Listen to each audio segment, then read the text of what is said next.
podcast is brought to you by the Association for Coaching, the world's leading international professional body which is advancing coaching in business, society and worldwide. I'm your host, Maisie Barlow, and in this new series, I'm delighted to introduce you to experts, coaches, thought leaders and individuals who share their passion for working with young people. Our aim is to inspire and challenge the preconceived ideas we may hold, while dissecting and examining our intrinsic ability to show up for the generations of our future. Raw life experiences shape this series, getting to the heart of why working with young people truly matters. In this episode, I talk to Ashley Howard, where he shares his humble approach to overcoming obstacles and his deep love and care for the young people that he's worked with. Hello, so welcome Ashley. I'm really excited to have this conversation with you today. For our listeners out there, we are talking to Ashley Howard, who is the CEO and the founder of Forever Young People. And he's going to share some incredible insights. I'm lucky enough to have already had a conversation with him. So I know a little bit of his life story, but for the purpose of our listeners, it'd be really interesting to set things off with a big question of what has brought you to where you find yourself now, Ashley? Straight into it. Love it. Love it. Lovely to see you again. And thank you very much for this opportunity. If you want me to go all the way back to the beginning, I would say what's brought me to here is personal experience, massively personal experience. I think Forever Young People, now I reflect upon it quite a lot. I think it's come from all the way back when I was a young person myself.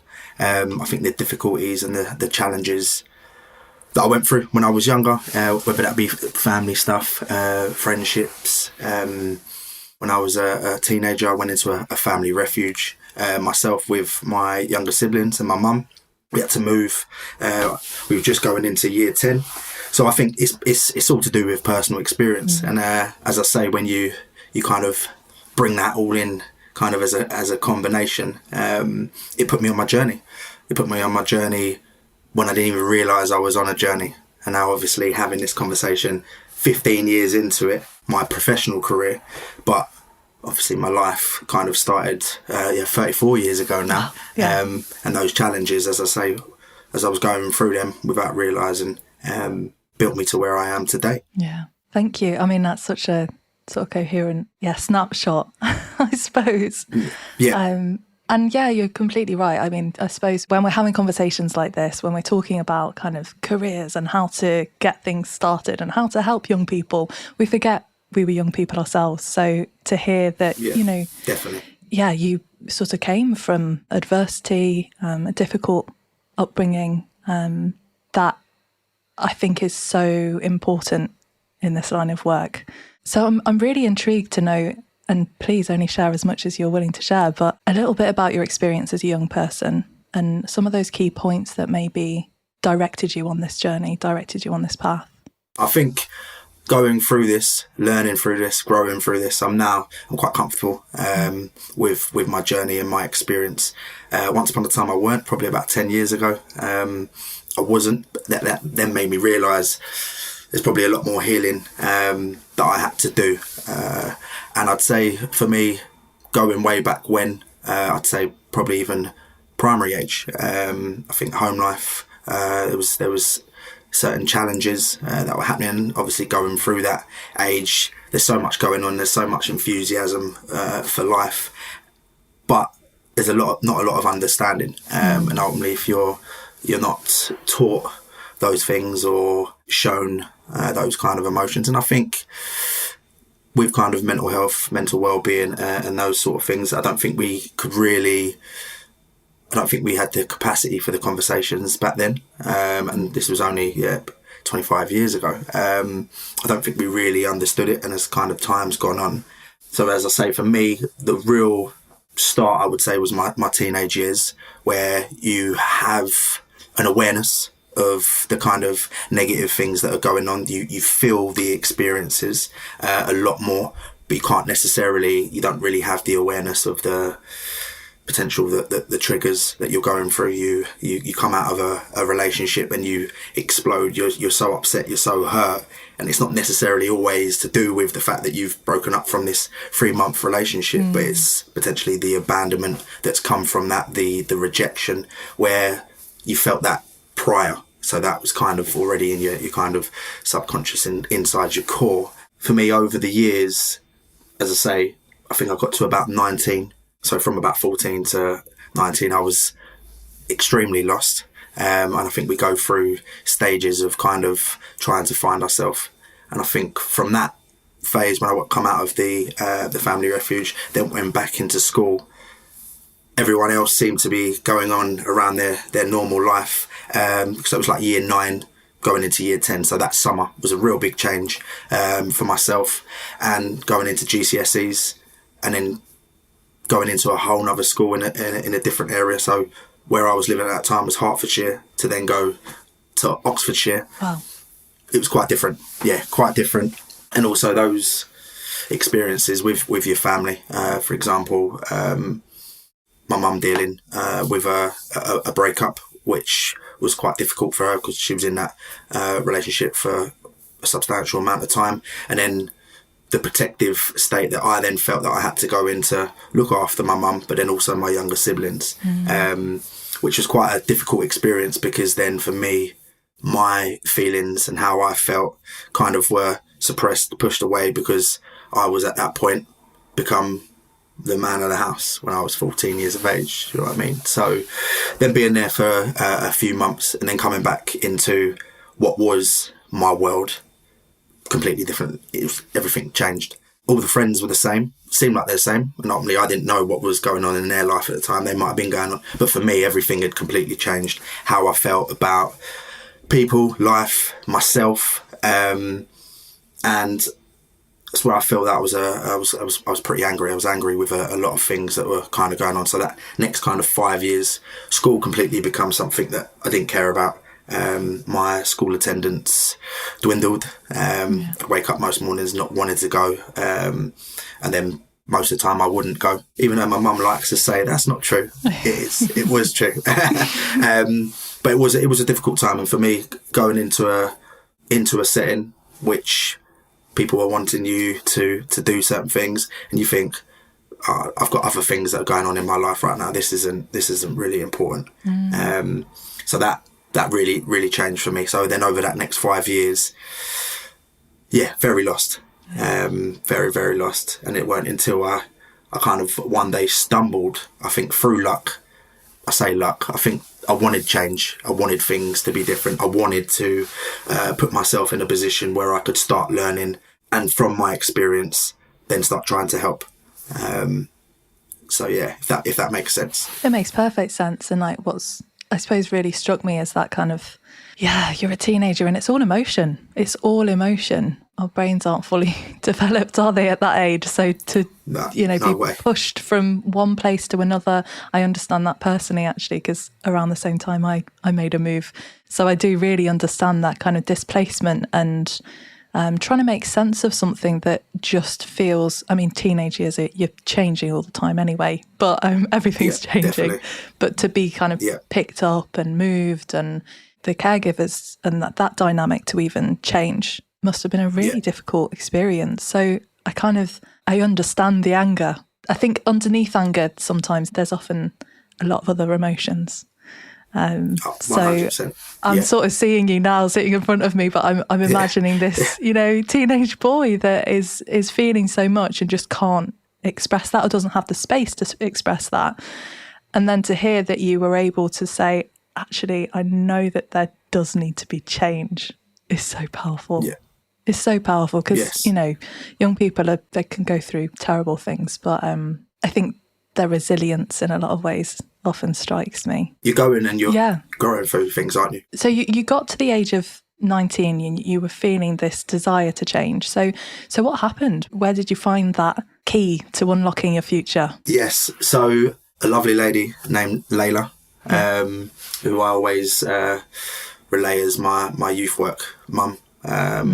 I think she'd been in the field for a long time, and I went into what was called Youth Connections, which is services for young people, drop in place, and I just went in there, and then I think I was probably being a bit of a Jack the Lad and just going in there saying that I was doing something, but I wasn't meant to be there. There was a reason that I was there. And then I remember her asking me what it is that I wanted to do, and in a professional sense, in a school sense, people may have said it to me, but at the time I had so much going on, I weren't listening to it.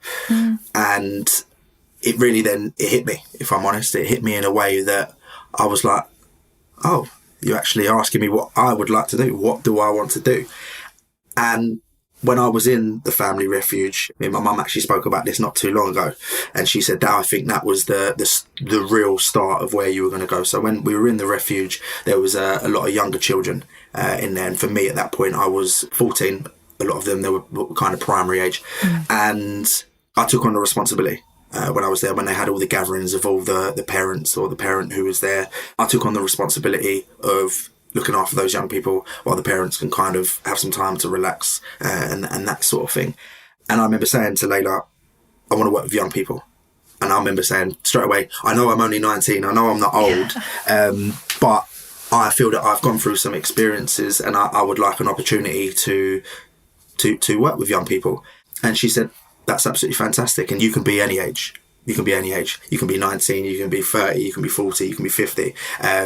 It's the desire, and if you want to. And I just said, yeah, I feel that there's a lot I can do. This is something I would really like a career in.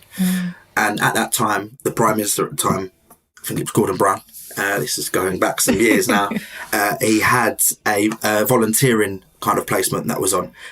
Basically, you go in, you start on your youth work level 2 while you're doing some volunteering and stuff. So I'd done that, and then ultimately I think that was it. It was then the start. And then for me, yeah, as I say, I've been in it now since I was 19 and I'm 34, so it's a decade and a half in it. But that for me was really where it kick-started. And as I always say, I put it down to Layla to give me that opportunity. Yeah. And it's so powerful, that sort of asking the question, but really asking. I think in school settings and things, you're often asked, oh, what do you want to be when you grow up? And you have these careers meetings and you have these sort of things where people ask questions and, you know, expect a sort of answer, half answer. There's a definite in that answer that you gave, that you wanted to work with young people. And that doesn't necessarily pin it down to, I want to do X and that's the only way that I can do that. It was a really open answer. So, yeah, like having even that as a tool to be able to kind of springboard and go, okay, so I know that that's a definite. How do I work from that? And I suppose that's how coaching works. Yeah. And I'm very aware of kind of your trajectory after that, because you sort of took some time to do a bit of traveling. You went off. I remember you talking about all sorts of things that you did and being in the education setting. So walk me through kind of what were the next steps. So you decided, right, this is what I'm going to do. I'm going to work with young people. What happened then? So then I went on to my youth work apprenticeship. And for me, as I said, education was an area that I wasn't particularly fond of, didn't really like. And then it really made me realise that education and school aren't the same thing. Education is in everything that we do. And ultimately, I then was in something that I really wanted to do. And then the learning, and I was a terrible student because I'd not really given it the time. And I know I was, but I was always told you had the potential, you can do really well, you just got to apply yourself. So it was kind of breaking those sort of habits. So I've done my youth work level 3 with an organisation which kind of went into youth work and sports. So then I kind of went down that angle. That was 18 months.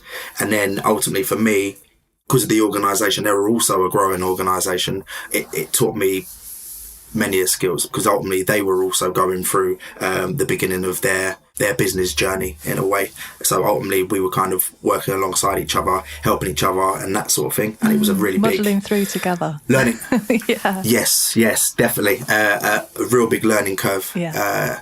So then basically when I'd finished that, my goal was always I wanted to go and travel. I wanted to go and see things. And I wanted to put myself out of my comfort zone. And ultimately what then happened is an opportunity come up with ICS, International Citizen Service, for a opportunity abroad. And ultimately you went for the interview, you told them who you are, what you would like to do, and then they put you in a place, and you could have pretty much been anywhere. It could have been South America, Africa, Asia, Europe. So it was pretty much anywhere. And I got Bolivia, which was, And if I'm completely honest with you, it was the first time I was actually getting on a plane. Wow. Was there. So it was, so it definitely was out your a little comfort bit zone crazy. then. Definitely out of my comfort zone. But there was something within inside me that I thought, "Do you know what?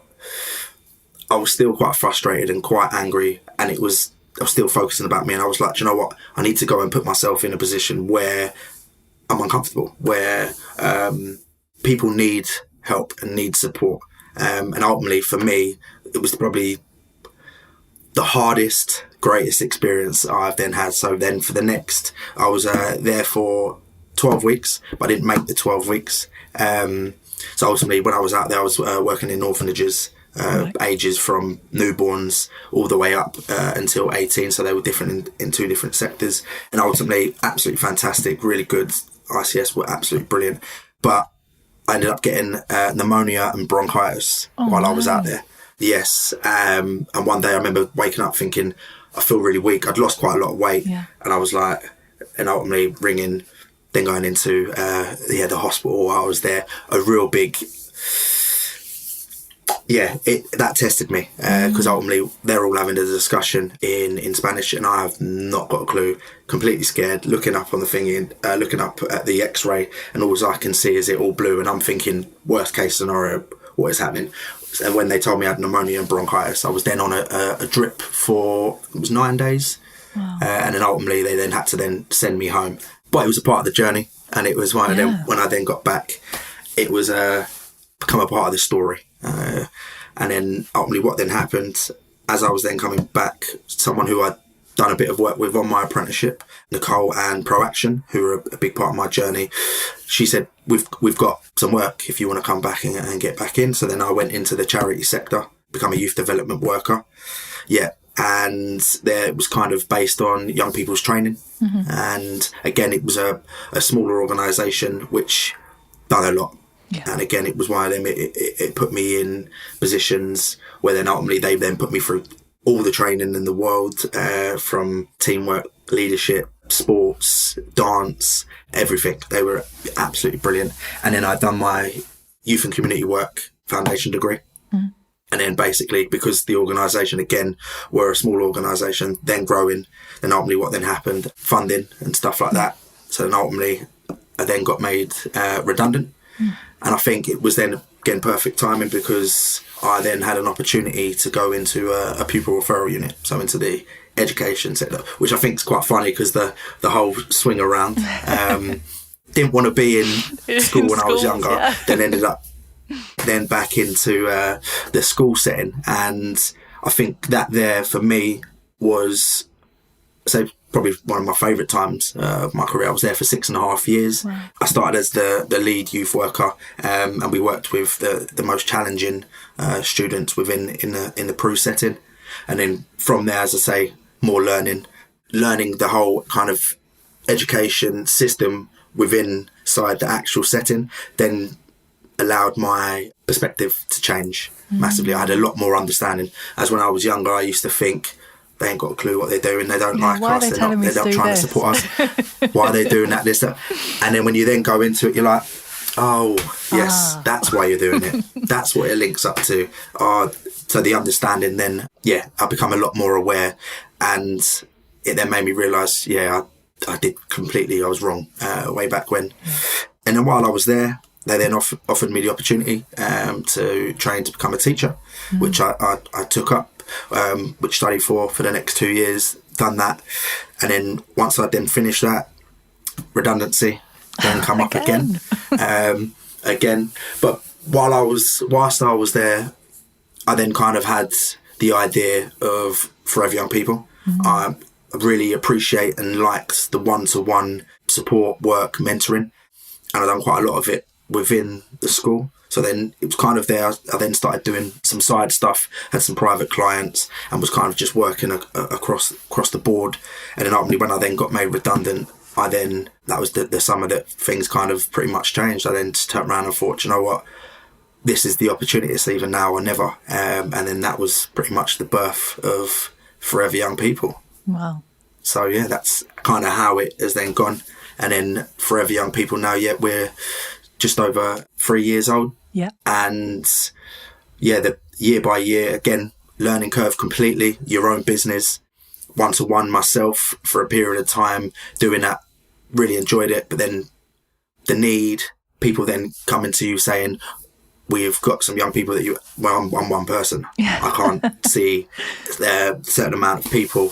So the first 6 months were absolutely like a whirlwind. And this was September 2019. Wow, okay. So ultimately, so this was basically when I first went self-employed, went out, and basically what happened is then March happened, then the big fear, because at this point I was kind of freelancing. Yeah. I was freelancing at first with the idea of Forever Young People, basically going out as Forever Young People, but I actually hadn't set the business up until the following year. COVID was a very difficult time, and we can come back into COVID in regards to the implications and things that have kind of happened then that I think are affecting now.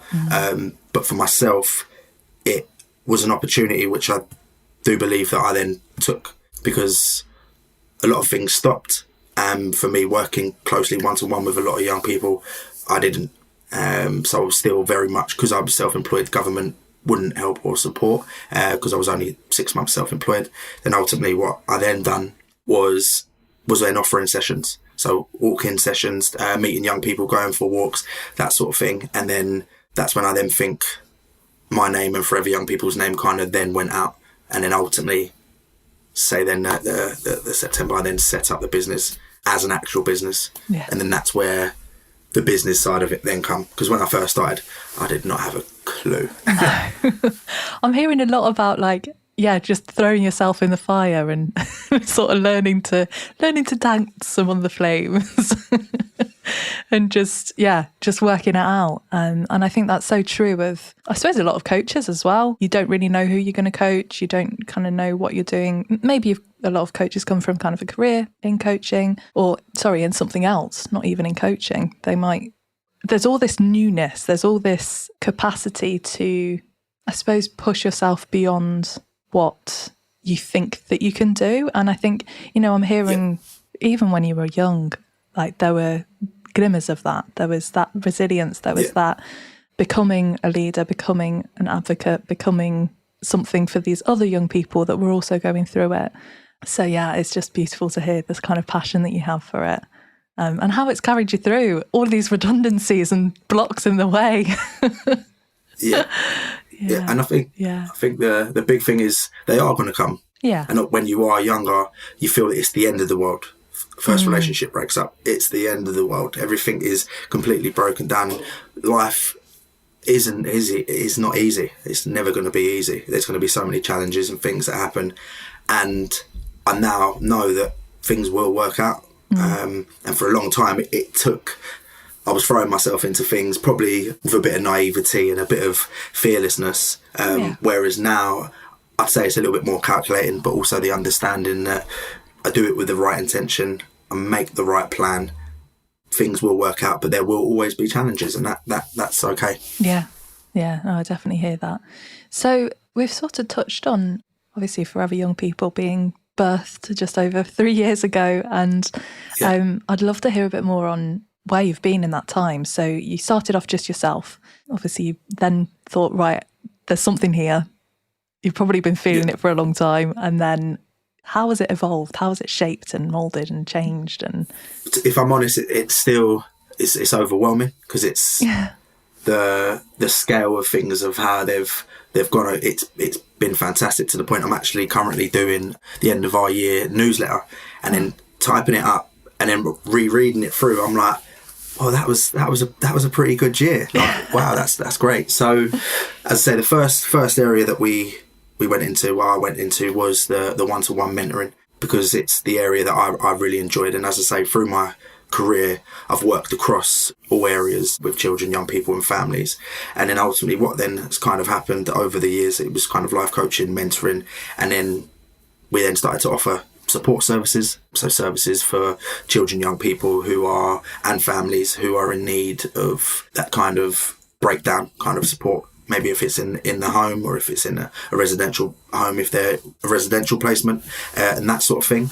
And that again is an area where I worked across for quite a few years. And then for me, it was almost like I don't want forever young people to just be one thing. Not that I want to bite off more than we can chew, but we are ultimately a support system. And ultimately, if that means then if we can then go into different, because there is so much support that is needed, and it's not just mentoring, it's not just support services. There's also another area that we've then gone into is our community projects. So as I say, we've got the mentoring, the support services, and then our community projects. So at current, we've got a youth club 1 day a week, and we've got 2 youth diversion projects, which is my youth work background, which are run free, which are granted through organisations, also see the need for projects that young people are kind of potentially might be hanging around the streets and that sort of thing. So these are places that they can come to on a Thursday, Friday and a Tuesday evening, which are free of charge. And we've been having, they're sustained for the last 2 years, and we've got they're sustained for the next year. Another area that we have just got into, and we've actually just done the numbers on this in regards to the amount of people that have signed up, is a mum and baby group. So for us, again, we want to kind of, the goal and the vision is to have a multi-purpose support system across the board.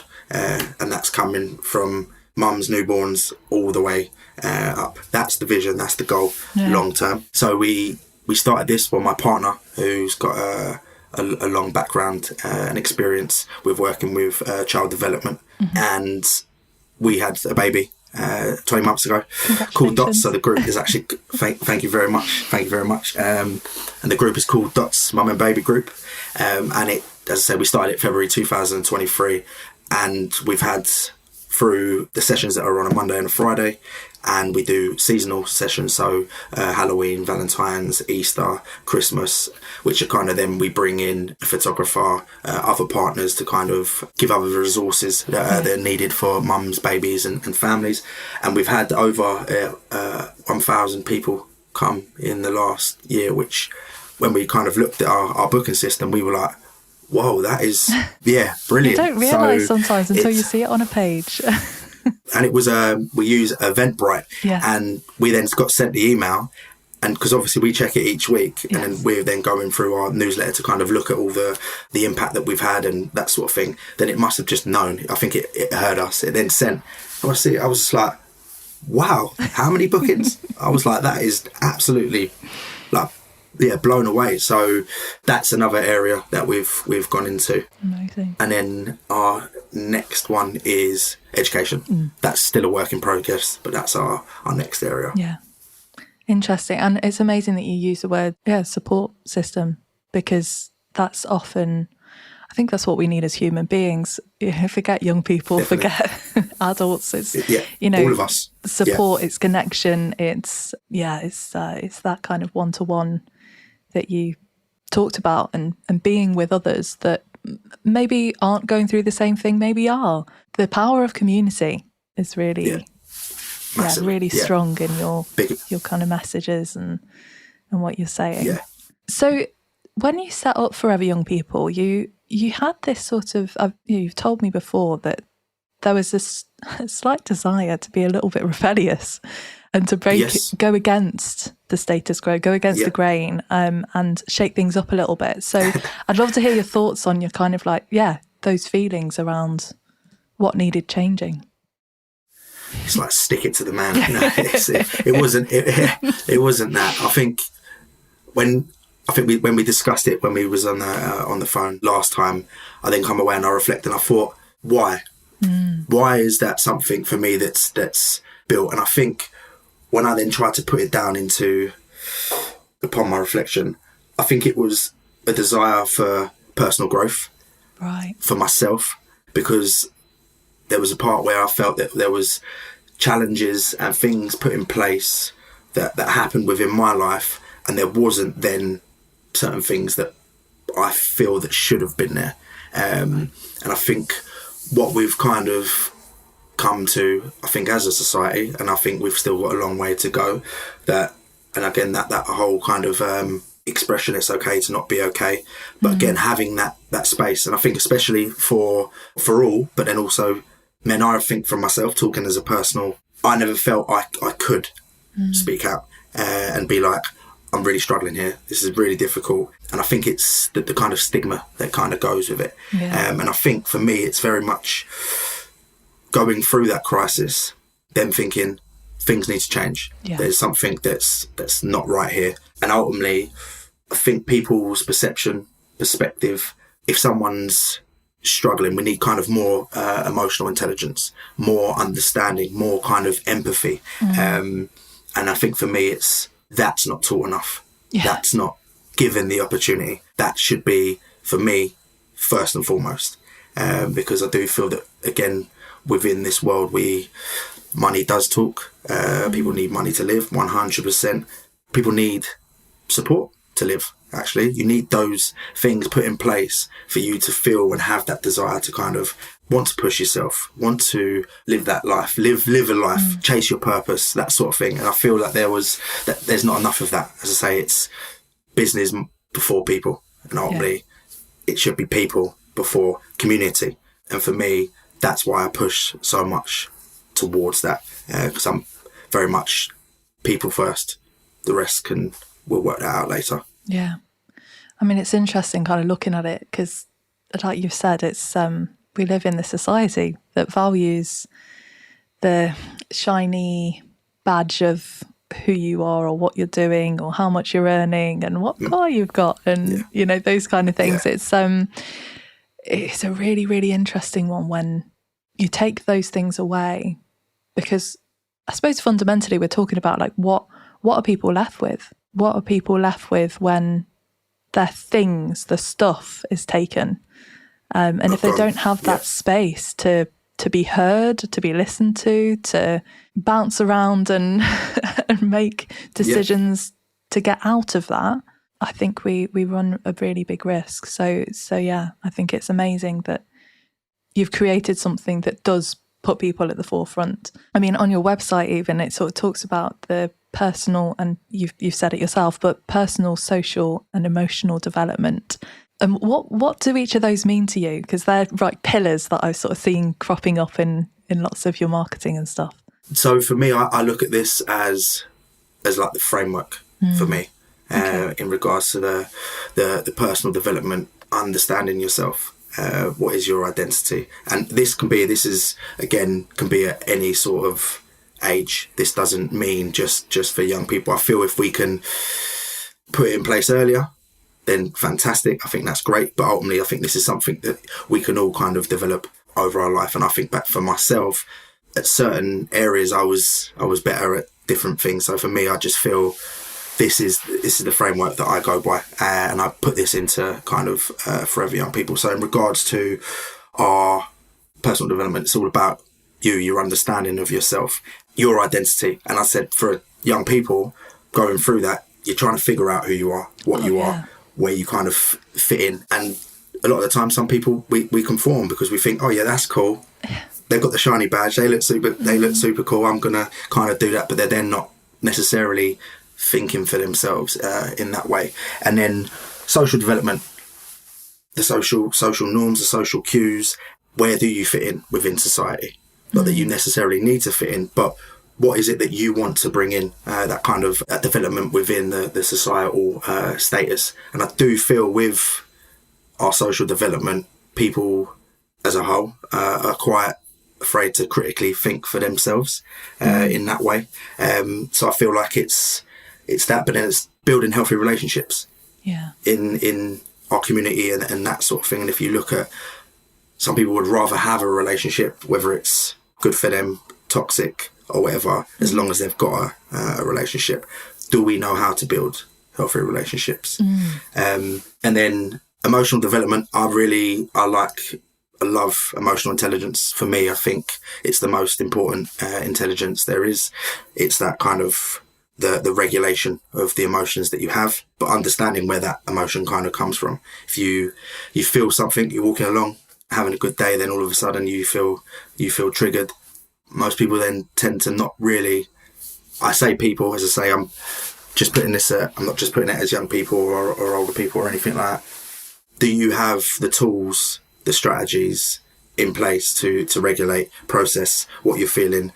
Are you able to take yourself out of a situation that you're in so that you can kind of make yourself feel better. It's okay to pull yourself out of a situation.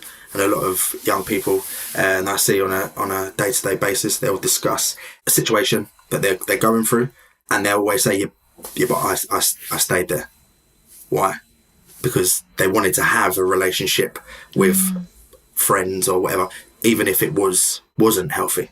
So it's teaching them almost to close the door as well, isn't it? It's like, I mean, emotional development that kind of touches on the boundaries and, you know, what boundaries do the young people have, and it gives, kind of speaks to all of it then, because it's what autonomy do I have over myself as an individual, and where do I place that value? Because in the work that you do, it's about giving the young people the value in themselves that they need to thrive. Because oftentimes they can't do that for themselves, but they need someone there to bounce it back to them. Gently challenge. I like to say gently challenge, because I think it's very important to be able to, I think you have to challenge, you have to ask the questions, sometimes the difficult questions, but then having the understanding of the young person that you're potentially working with. How hard do you push? You can push, but it doesn't need to be so solid. So I always say, gently challenge. Gently challenge. I like that. I like that a lot. Yeah. That's really good. This is maybe a bit of a bizarre question, but I suppose it's going into a little bit about this idea that you've touched on with lots of different people within your organisation. Yes, you're looking after young people, but this idea of being forever young and reparenting the parent, I was really struck by your work with mothers looking after babies, because often what's been, and this is through no fault of their own, but often what's been depicted to young people or even adults is not necessarily that sort of healthy. And so it's relearning or reparenting oneself. It's being a young person again in order to be a better adult. Yes. I don't really know where my brain's going with that, but I'm intrigued. So I suppose it's the name even of Forever Young People is intriguing to me. Yeah. So for me, it's the root of the person remains forever young. No matter how big, far, wide you tend to grow, no matter the challenges that you go through, that the learning, the growth remains forever young. So the root of you always wants to be better, wants to grow. And I remember sitting there for a long time, and I kept saying, young people, what can I put? And then I put in Forever Young People. And then I was like, what is Forever Young? What is that? And obviously I know there's a couple songs and stuff like that. And then when I really sat and thought about it, I was then like, and some people have sung it to me in the past as our friends and things like that. I know, I just had to bite my tongue there. Yeah. I can feel myself wanting to burst it out now.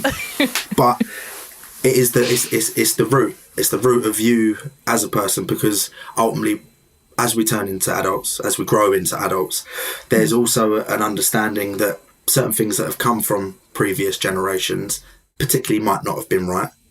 But then also, that's what they knew at that time. Yeah. They had their own kind of challenges. They had their own sorts of trauma, which ultimately, that's the best that they could have done. And I think... Yeah, with the tools they had, right?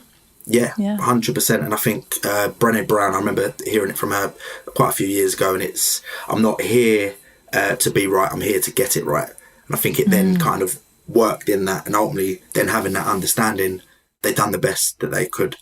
And ultimately that goes across the whole part. And now it's on you to take the learnings, the good ones, the bad ones, and then pushing it through into the next and remaining forever young while you're doing it, as you're then trying to grow. I think it's about the bigger picture of where we're looking to go. And it's ultimately understanding that it's not about you. Yeah. It's about whole. Yeah. Yeah. And it's amazing because personally, when I've worked with young people, I think you do have to meet them a lot of the time at that age. I'm training to be a psychotherapist, and like that, we talk about different sort of ego states, and having to meet someone at their 5-year-old state, and they could be, 80. They're still, as you say, that core, that root that is still very much alive within them. So Yeah, that's so beautiful. And I've got images of the roots and the trees and the growing solidness out. of yeah. And it's understanding that it's all a part of you, all of it, For the sure. good, the bad, the ugly, the terrible. And I think it's again when you then grow from and then get to a state. I look back on my previous parts of when I was younger. I'm extremely grateful for them. I weren't for a period of time. Of course, I wasn't, but it taught me everything I am today. And if I didn't have that, we wouldn't be right here having this conversation. No, well, that's it, isn't it? It's taken us somewhere, and it's the idea of alchemizing someone's experience, and just going, right, yes, it was difficult, and it also to acknowledge the pain of it, being difficult, of course, but being able to grow from it and being able to put it into the work that you're now so passionately doing. We touched on kind of education as a system. We're sort of going a little bit backwards in our conversation, but we talked about it. We talked about you working within the education system, even training as a teacher. I'm interested to know what your thoughts are on the kind of positives and the negative side of education and that massive system that operates globally. Yeah. It's one of those, when I was younger, I had views and opinions on what I thought it was. And as I then got older and then was within it, I understood it a lot more. And again, I think we've all got our opinions and the things that should be changed, what needs to be added in. And it's so big. It's like, where do we start? Where do we actually start? And for me, it's one of those where I think it would probably take a whole generation to kind of potentially, because I think it's too big to knock it all the way down, isn't it, really? But again, that's my opinion. I might be completely wrong. But I think we need to collaborate with like-minded people who have different skill sets. And I don't think it should be put in a box by a select few people to then say the state of what should kind of happen. And I think with education, like I said, the schooling system and education are different things. Every day is a school day is an approach that I take. You learn off of everything and everyone and kind of the experiences that you go through. If you choose to, sometimes you might not look at it in that way. But I think there needs to be a lot more collaboration. Yeah.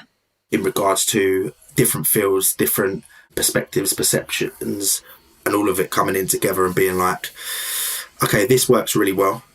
Why does it work well? And then looking at the areas that you think, because I think, and it's a big one, and I talk with a lot of young people, and I felt it the same way when I was in school. You're not giving me enough so that I'm ready for life.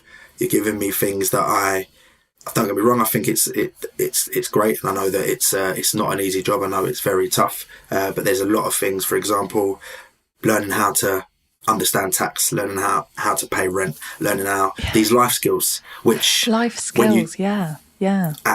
skills that you can then take away. Because sometimes looking at certain bits and pieces that I've done within school, I've not used them ever since I've left school.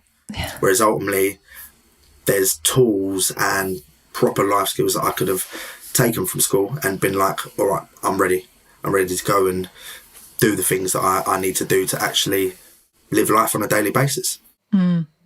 Yeah.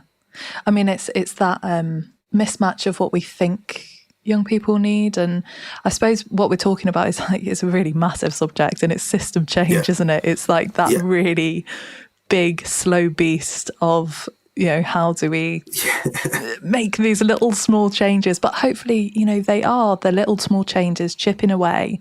And I think what's really ringing in my mind is this, one-to-one. And what you were saying earlier about, creating a safe space for people to explore those things. So exploring, what's going to happen when I finish school? Because it feels so very... I'm sure it can feel a lot of things for a lot of different people, but it's holding in a way. It's also, I often use the kind of analogy of a cage in lots of different settings, but it's this cage that also keeps you safe. So how do we use the cage in a way?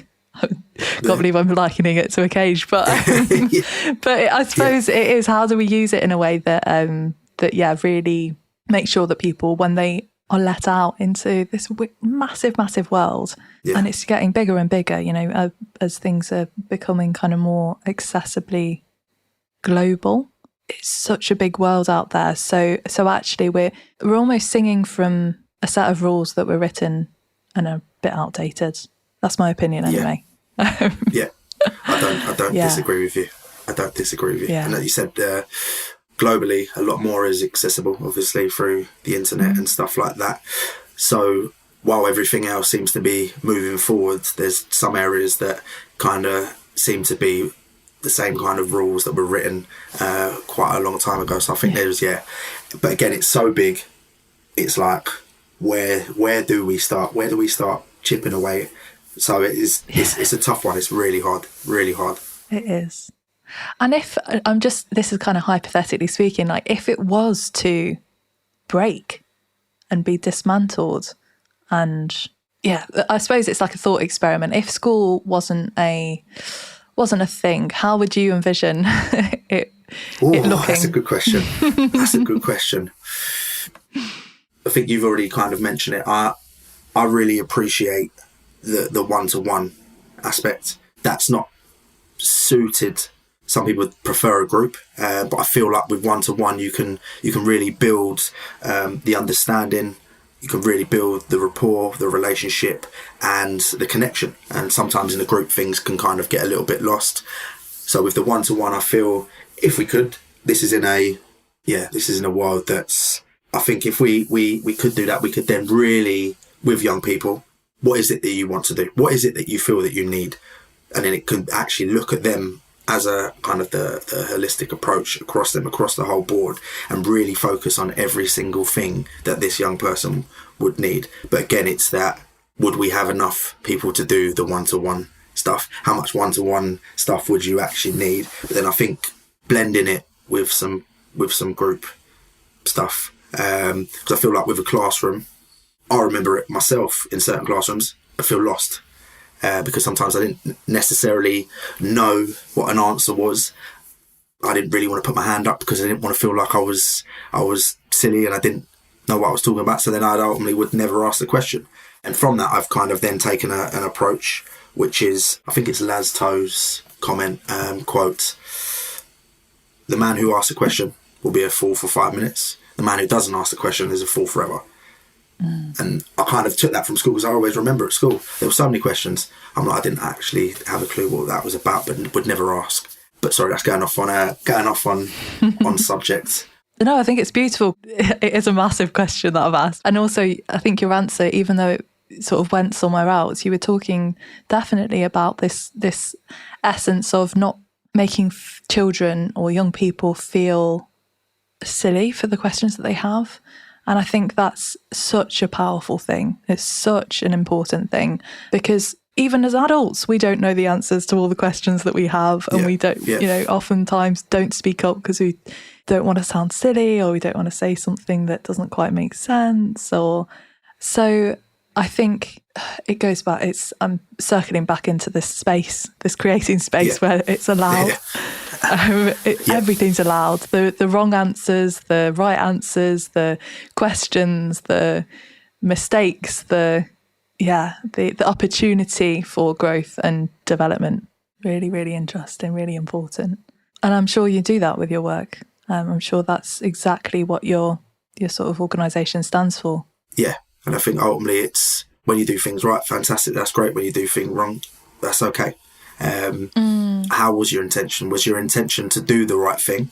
Because no one wakes up with a wrong intention to go out and do certain things wrong. But again, if you've talked me through it, why have you got to this? What happened? Was it something that previously happened that you've then walked into that? So it's about having that real understanding of where they're coming from, actually getting into their space. Because when I find, and our team do it, I know, is we're here for you, whatever that may be. And if you have done something wrong, we're here for you even more. So that is so beautiful. And I suppose it goes into a question that I was going to ask you actually, which was, I suppose, your key tips or tricks on how coaches might be able to listen and sort of effectively show up for young people. Yeah, I mean, I feel that when people go into coaching, mentoring, support, people always have the right intention. They want to, and then it's ultimately then figuring out why it is that you want to. Because sometimes we've gone through certain things in our life that have led us to this place that we know that, do you know what, I've had an experience that ultimately now I want to be able to kind of support and guide and work through people's troubles and challenges. I think the obvious one is listening, but really listening. Getting to that place where I ultimately making sure you understand what it is that they are saying or where they're coming from. Because ultimately sometimes what I find that we can do is they may say something and we then portray it in something that we've gone through, but it's actually not about us. Yeah, for sure. So I think it's then coming from that, asking the questions. One of the big things I say to my young people is, when I ask you questions, it's not because I want to upset you or wind you up or anything. I just need to understand your picture, because you may say something and I may take it in a different way. So if I ask you a question, I just might need you to explain it a little bit more so that I can have an understanding of what you're really saying. And I think it's also the reflective part. I always have my young people take away reflective learning. So I'll leave them with a question that they then have to kind of work through and then come back to me. I did have to change it in one school because their reflective was actually a detention. So it had and they said, "You're giving me a detention." And I'm like, "No, I'm not giving you a detention." So I was like, "Oh, okay." So yeah, that kind of reflective learning. And I also think we've spoken about that space, making sure that they have that space, that is, they understand that this is a non-judgmental an environment that is for you. So there is no right or wrong answer, it's your answer. And we want to kind of work that out so that you feel ready and able to kind of take on kind of whatever challenges that you are kind of going through. I also then feel one of the big ones, authentic. I think being authentic is 'cause young people know. They know if you're not keeping it real with them. Yeah, they have a sense. They have a sense for it. They know that if you're pull the wool over their eyes or whatever. I just think, be authentic. If you make a mistake, that's okay. It's cool. Own those be mistakes. Authentic. Owning it. Yeah, owning it and letting them know and having that conversation. And one of the things I like in the kind of the mentoring field is that kind of conversational based learning. So we're learning through conversation and being able to kind of work through that with each other. Yeah. And I'd say probably one of the last things is sensitivity. And I think it kind of relates to kind of all of them. On a day-to-day basis, we don't know what this young person is going through in their life. And sometimes a young person might come in and they might feel like they're attacking you. They're coming at you. So it's that kind of sensitivity, that empathy, that's a projection of kind of what they're going through in their life right now. The majority of the time, it has nothing to do with you. It's something that's going on in that way. And I sometimes find that when they are coming at you, they actually feel quite comfortable. Yeah. Which obviously you don't want them to have a go at you. You don't want them to be screaming at you. But you are actually their safe space. Yeah. So I think it's making sure that you're not shutting them off. It's having that empathy, that sensitivity to what it is that they are going through. Yeah.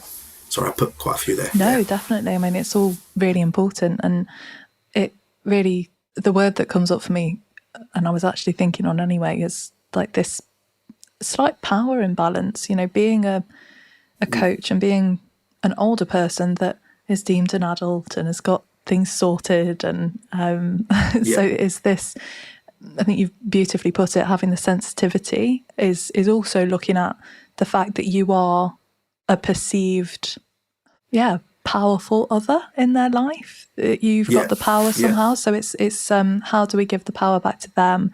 And that, getting it wrong and owning your mistakes, I suppose, is like the authenticity that you were talking about.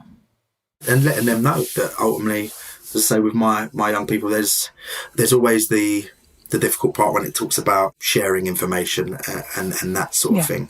And again, it's a big topic, and it is one of those where it's how much do you share, if you do share anything, and where is that the kind of line, I think, because then does that then change the dynamic, and you don't, obviously you're there as a mentor or a coach and not a friend, but it's also allowing them to have the understanding that you do know what they're talking about. Yeah. I've not gone through what you've gone through, but I've gone through something similar, which has made me feel in a way that you're expressing to me right now, that then allows them to be like, oh, you are actually a human. You are, you do, yes, you do get it. Okay. Yeah. And why do you think that why do you think that it matters that we coach young people? Which is a massive question as well, but if we can try and put this into because it gives a space, and it gives a dynamic which I don't feel that they have. I think it allows them to discuss, learn, grow.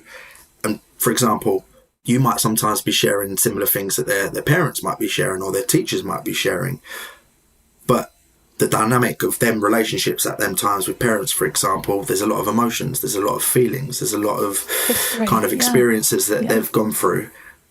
So much history that turn around and say, don't do that because this will happen.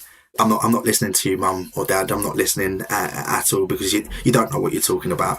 Where ultimately, I think with coaching, it's a whole completely different dynamic. It's an actual space which is solely about them. We are here for you. We are here to kind of guide you and work with you in a different way that a teacher will do, and what a parent will, because ultimately a parent and a teacher will want different things from you than what a coach will. And a coach is a space, I feel, for you. And that doesn't mean that the teacher and the parent doesn't do that, but the dynamics completely, my opinion, is completely different. It's a really interesting thing about dynamics, isn't it? Is how much it holds, how much weight. And it almost, I'm sort of imagining actually that, the coaching space is a blank canvas. I know someone that, I think actually it's his LinkedIn name is Human Whiteboard. It's another coach I know. And I'm going to shout him out. It's Alex Smith. But he does, amazing sort of work with organisations and things. But Human Whiteboard is one of the things that he sort of markets himself as. And I think it's blank. It's expansive. It's open. It's space, as he said. I think that's such a nice thing that's kind of come out of this conversation. And in terms of, so there may be coaches listening in that are thinking, actually, you've piqued my interest, and maybe I have always wondered about working with young people.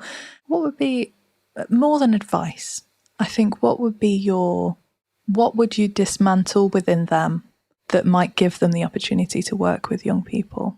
I would, and again, I don't feel that there is any age restriction at all, because I feel that I've had this question on my team. I've got people of all ages, people who have come from different fields and thought, you know what, I done this while I was working there, and I really enjoyed working and guiding with young people. So ultimately, I wanted to take I feel the why.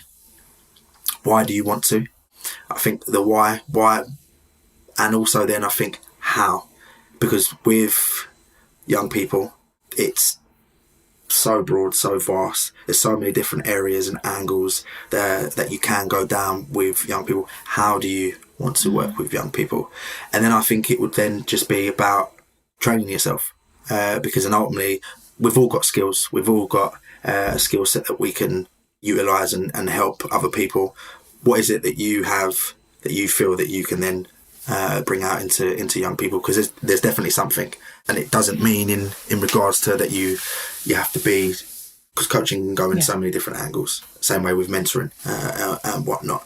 And I always think about my barber, for example, and he's got a younger team, and his business is he's a barber, but you are actually coaching and mentoring your team in a way that you're just doing it without. So kind of, I think, why you want to, and then I think how can you, because as I say, that it's such a broad and varied space, which angle do you then want to go down? And as I say, then kind of train, and then reach out.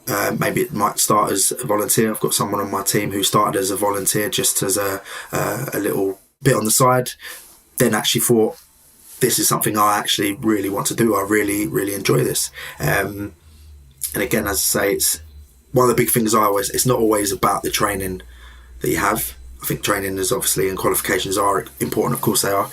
I think then it's the experience. Yeah. It's if you can merge both of those in, because again, you can't jump in and be like, I can do all of this. I think it's then kind of gaining the experience and that sort of thing. And it goes back to, that ability to fail, the ability to get it wrong and keep showing up anyway. Because I think that's something that also, and we've kind of touched on education and it being, good and bad, but the consistency is a really, for me, important thing for young people to have as a massive. They might not have another person that's consistent in their life. Yeah. So actually having a space, a person, organisation, a day that they get to go to that is just for them, that they get to do all sorts of things. I know football's a massive one for you as well, in terms of creating spaces for definitely young people to be together, but in a space that feels safe. Massively. And I think just throwing out consistency, I then thought, what, that for me is it's massive. And I say with young people, ultimately, as you said, they might not have someone that is consistent, so ultimately then you become that person, which can sometimes feel quite intense. But consistency, and I think it's not even just working with young people, I think it's the one thing in life. If you can be consistent, things do happen. Show up even when you don't want to show up. Consistency is key. Definitely. And I suppose we're sort of heading towards the end now, but I wanted to hear a little bit about, again, it's a massive question, so forgive me, but what would you say the kind of underpinning emotions are that have come about through the work that you do?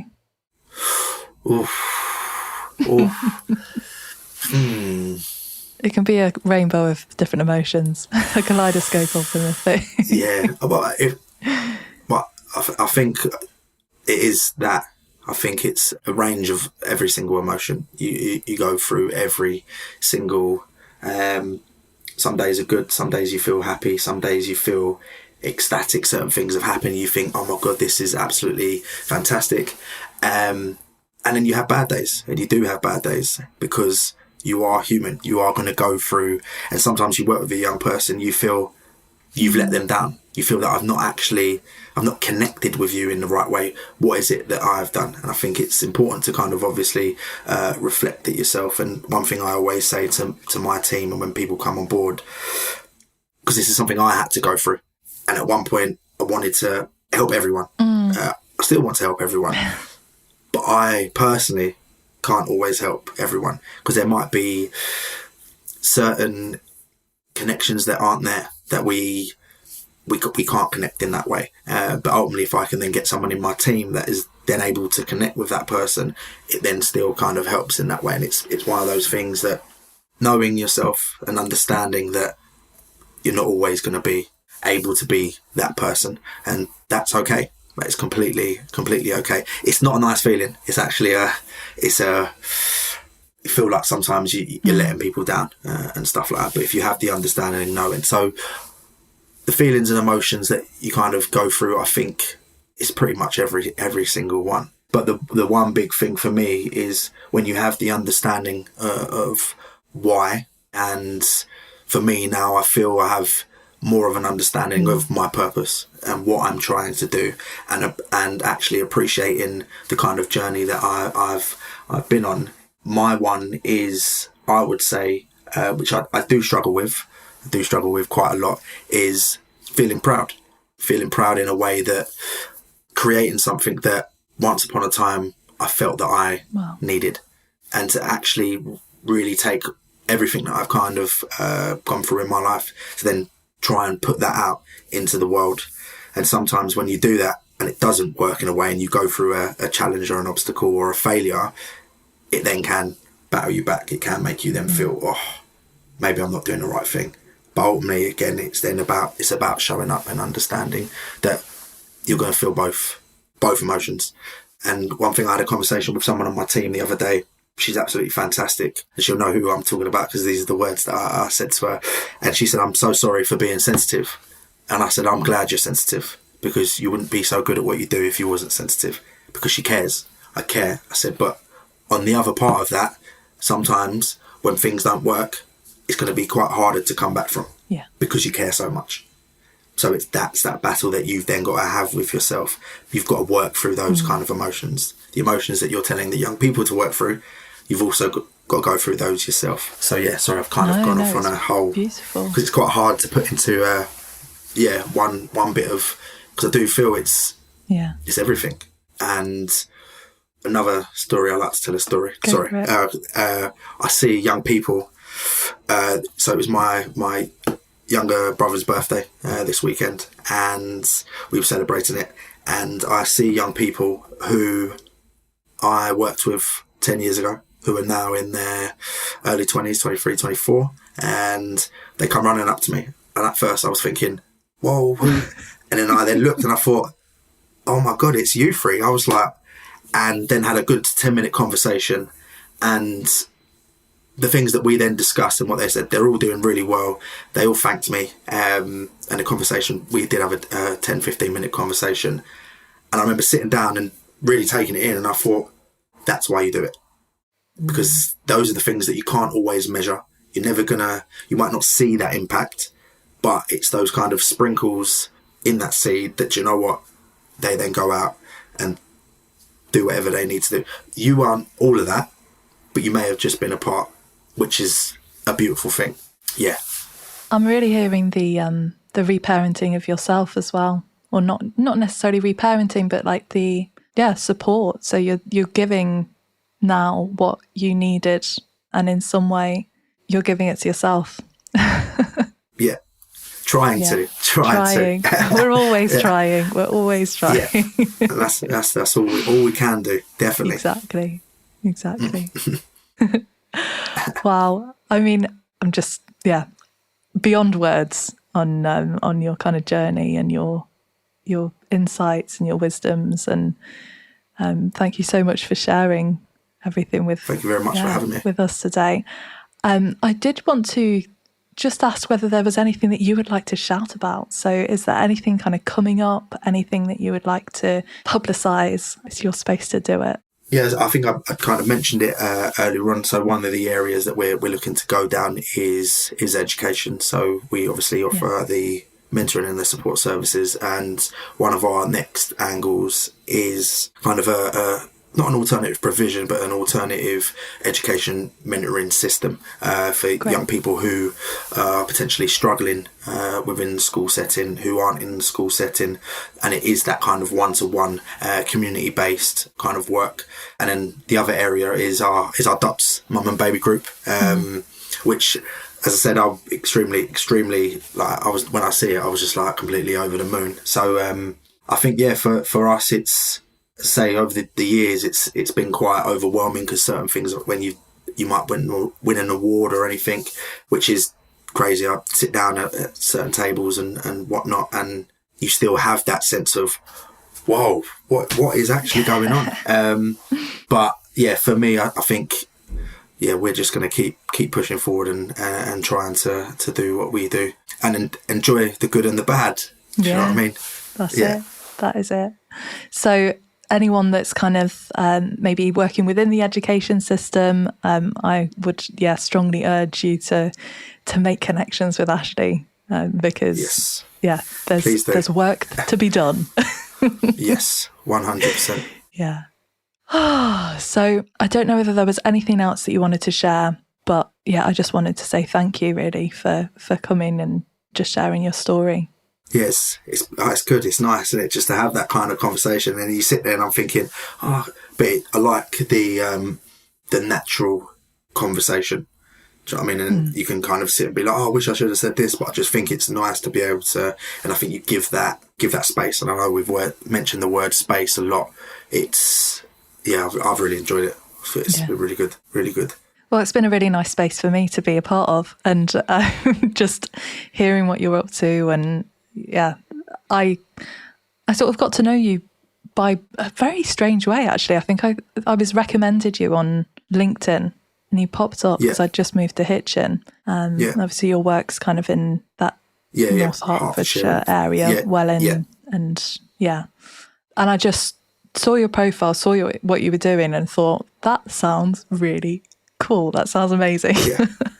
Thank you. So to learn a bit more about what you're doing and to hear these little spaces that you're creating, it's just nourishes me, makes my heart feel very full. Thank you very much. It is, and again, it's one of them things. It's personally, again, it's challenging because ultimately, Ashley, the mentor, the coach, to then Ashley, because it is a different field, to then become Ashley, the businessman, which for me, it's the stuff, if I'm honest, I don't particularly like. I'm starting to get my head around it a lot more now, but actually putting out things where people are then seeing it and then come up to you and say what you're doing, and then people do drop me messages, and it's like one of them where I see it and I'm like, that's because it's a lot of it is word of mouth, which does make me feel like a sense of it's not like we've put out certain things that people have then come to, people have recommended us because of they've heard good things, which is ultimately what you want. Do you know what I mean? It is. It's like a ripple effect that you're just doing what you're passionate about and you care about, and it's ricocheting. It's making its way into the world. So which is nice. But I think I'd mentioned it to you before. The one thing though is I'm finding challenges. I'm slowly taking the back step. So it's something I'm still trying to work my head around, because I'm like, can I put in a little bit here and there? But ultimately, as things have kind of grown, I've then got to go to places and meetings and this sort of stuff that I'm like, I can't actually do it anymore in the same capacity. So next year will probably be completely different, but it's what it's about. Part of the journey. Enjoy it all. Thank you for listening to another podcast by the Association for Coaching. For over 20 years, our purpose has been to inspire and champion coaching excellence, advance the coaching profession, and make a sustainable difference to individuals, organisations, and society. To find out more about the Association for Coaching and our member benefits, follow us on LinkedIn or visit our webpage at associationforcoaching.com. Explore our new digital learning hub and enjoy our extensive library of on-demand webinars, signature programs, member benefits, interviews, podcasts, and a portfolio of live events to help you develop and increase your coaching expertise.